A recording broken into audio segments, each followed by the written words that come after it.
Hai murid-murid, hari ini saya akan mengajar cara menulis nombor dalam perkataan.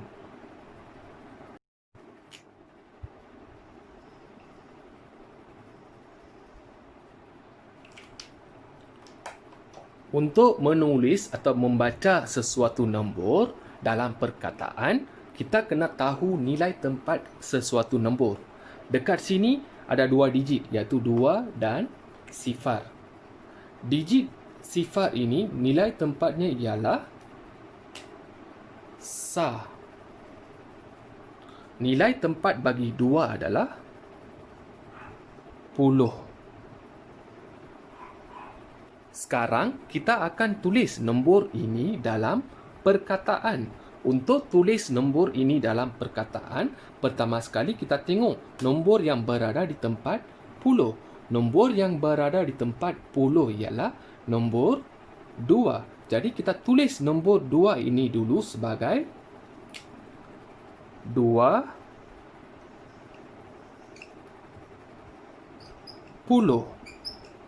Kita tulis nombor 2 ini sebagai 20 kerana nombor ini berada di tempat 10. Sekarang kita tengok nombor yang berada di tempat sa. Nombor yang berada di tempat sa ialah nombor sifar.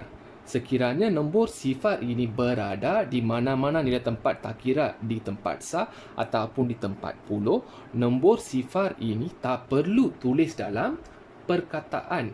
Untuk nombor ini, kita hanya tulis nombor ini sebagai 20. Sekarang kita lihat contoh yang seterusnya. Pertama sekali kita kena tulis nilai tempat dahulu. Nilai tempat 1 adalah sa. Nilai tempat bagi 2 adalah 10. Sama macam tadi, pertama sekali kita tengok nombor yang berada di tempat 10. Nombor yang berada di tempat 10 adalah 2. Jadi 2 ini kita tulis sebagai 20. 20. Sekarang kita lihat nombor yang berada di tempat sa. Tadi, contoh yang sebelum ini, nombor yang berada di tempat sa adalah sifar. Jadi, sifar itu kita tak tulis dekat sini. Tapi, sekarang dalam nombor ini, nombor yang berada di tempat sa ialah nombor 1.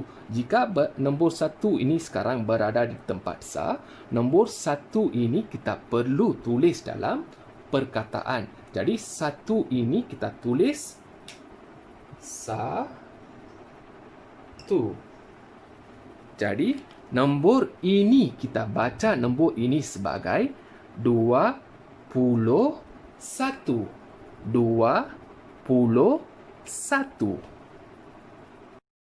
Kita lihat contoh yang ketiga pula. Pertama sekali macam tadi kita tulis 10.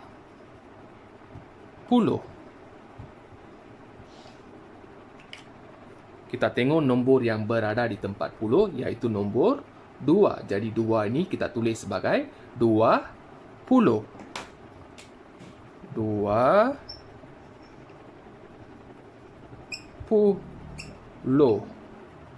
Sekarang dekat tempat sa nombor 2. Jadi 2 ini kita tulis dekat sini dalam perkataan. 2. Jadi nombor ini kita tulis dan baca sebagai 22. Kita tengok balik apa yang kita belajar tadi. Nombor yang ini kita baca sebagai 20. Tempat sa ini ada sifar. Jadi sifar ini kita tak perlu baca. Kita baca nombor ini sebagai 20. 20. Nombor ini pula 21. 21. Nombor ini pula 22. 22.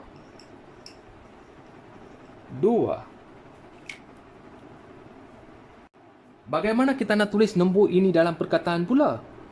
Masih gunakan cara yang sama, iaitu sini sa, sini puluh.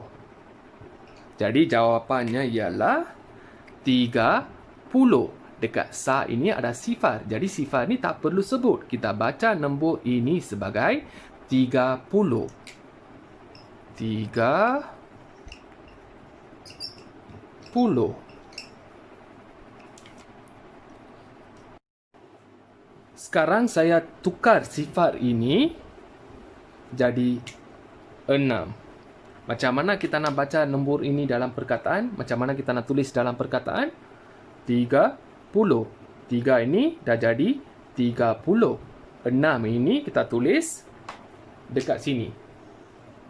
6. Jadi, nombor ini kita baca sebagai 36. 36. Saya harap murid-murid faham apa yang kita belajar hari ini dan ia membantu dalam pelajaran murid-murid. Sekian, terima kasih.